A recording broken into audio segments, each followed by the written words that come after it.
Imagina esto por un momento. Londres, principios del siglo XX, un sótano pequeño, húmedo y mal iluminado. En una mesa hay herramientas diminutas, engranajes microscópicos y varias facturas que probablemente nadie quiere mirar demasiado de cerca. El negocio apenas sobrevive, el dinero es escaso y, siendo honestos, la mayoría de la gente ni siquiera cree en el producto que ese joven intenta vender. No parece el lugar donde nacería uno de los imperios más poderosos del mundo del lujo. Pero ahí empieza la historia de Rolex. Hoy, cuando alguien menciona Rolex, pensamos en éxito, en empresarios celebrando un gran logro, deportistas levantando trofeos o celebridades, bajando de autos que probablemente cuestan más que una casa. Rolex se convirtió en un símbolo universal de triunfo. Pero lo curioso es que todo comenzó con una idea que muchos expertos consideraban absurda. Y la mente detrás de esa idea fue Hans Wilsdorf. Su historia no empieza con riqueza ni con privilegios. De hecho,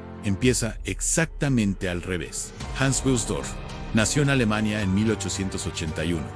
Su familia no era especialmente rica, pero tampoco vivía en la miseria. Era una vida normal, hasta que todo cambió demasiado pronto. Cuando Hans tenía apenas 12 años, sus padres murieron. De un día para otro, su mundo desapareció. Él y sus hermanos quedaron prácticamente solos. Sin la seguridad de una familia estable, Hans tuvo que aprender algo que la mayoría de los niños nunca deberían aprender tan pronto en sobrevivir. Desde muy joven empezó a trabajar. Pasó por diferentes empleos, aprendiendo sobre comercio, negocios y disciplina. Pero había algo que empezó a llamarle especialmente la atención: a los relojes. A finales del siglo XIX, los relojes eran objetos fascinantes. No solo medían el tiempo, representaban ingeniería, precisión y prestigio, pero también eran muy tradicionales. El reloj típico de un hombre elegante era el reloj de bolsillo. Había todo un ritual alrededor de él. Sacarlo del chaleco, abrir la tapa, mirar la hora con calma.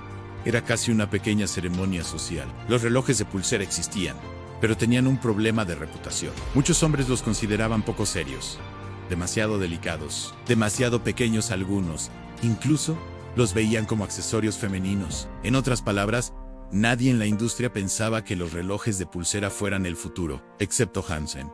Y aquí es donde la historia se pone interesante, porque mientras la mayoría de expertos seguía convencida de que el reloj de bolsillo dominaría para siempre, Hans veía algo que otros no veían.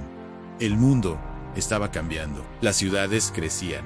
Los negocios se movían más rápido. Las personas necesitaban consultar la hora constantemente, y sacar un reloj del bolsillo cada vez empezaba a parecer incómodo. Hans pensó algo simple: ¿qué pasaría si el reloj estuviera siempre visible? ¿Qué pasaría si estuviera en la muñeca? Hoy, esa idea parece obvia, pero en aquella época sonaba casi ridícula. Y, como suele pasar con muchas ideas nuevas, cuando Hans empezó a hablar de ello, más de un experto se rió. Pero a Hans eso no parecía importarle demasiado. En 1905, tomó una decisión importante: mudarse a Londres. Londres era uno de los centros comerciales más importantes del mundo. Si quería construir algo grande, ese era el lugar. Allí fundó una pequeña empresa dedicada a vender relojes. Y cuando decimos pequeña, es pequeña de verdad. No había grandes oficinas, ni una fábrica enorme, ni inversionistas millonarios detrás. Era un negocio modesto, que funcionaba prácticamente desde una oficina pequeña. En algunos momentos el proyecto estuvo peligrosamente cerca del fracaso, pero Hans tenía algo que compensaba la falta de dinero: una obsesión casi enfermiza por la precisión. Su idea no era solo vender relojes de pulsera. Quería vender relojes de pulsera que fueran tan precisos como los mejores relojes de bolsillo del mundo. Y ese era un desafío enorme. Cuanto más pequeño era un reloj, más difícil era mantener la precisión. Los mecanismos eran delicados, sensibles y fáciles de desajustar. Muchos relojeros pensaban que fabricar relojes de pulsera realmente confiables era casi imposible. Hans pensaba lo contrario. Así que empezó a trabajar con fabricantes suizos especializados en mecanismos de alta calidad. Poco a poco fue mejorando la precisión de los relojes que vendía, pero todavía faltaba algo importante. Un nombre. Hans quería un nombre que fuera corto, fácil de recordar y que sonara bien en cualquier idioma. Algo que pudiera pronunciarse en París, Londres o Nueva York sin problema. Probó muchas combinaciones de palabras. Muchas no funcionaban. Otras sonaban demasiado largas. Hasta que apareció uno en Rolex. 5 letras. Fácil de decir, tan fácil de recordar. Y, con el tiempo, uno de los nombres más poderosos del mundo. Pero en aquel momento, Rolex todavía era una empresa pequeña, intentando sobrevivir. Y entonces Hans tuvo otra idea brillante. Si quería convencer al mundo de que los relojes de pulsera eran confiables, necesitaba prueba. No palabras. En pruebas en el 1910 ocurrió algo importante. Un reloj Rolex obtuvo un certificado oficial de precisión en Suiza. Puede parecer un detalle pequeño, pero en aquella época era enorme. Era la primera vez que un reloj de pulsera recibía un reconocimiento de ese nivel. Para muchos expertos, aquello fue una sorpresa. Para Hans, fue una oportunidad. Empezó a promocionar Rolex como una marca de precisión, fiabilidad y calidad. Pero el verdadero golpe maestro todavía estaba por llegar, porque los relojes de pulsera tenían otro problema muy serio. El agua en un poco de humedad podía arruinar completamente el mecanismo interno. Bastaba una lluvia fuerte o lavarse las manos para que el reloj empezara a fallar. Así que Rolex se propuso resolver ese problema. Después de mucho desarrollo, en 1926, presentaron un nuevo diseño revolucionario en el Rolex Oyster. Un reloj con una caja completamente sellada, diseñada para impedir la entrada de agua y polvo. Hoy puede parecer algo normal,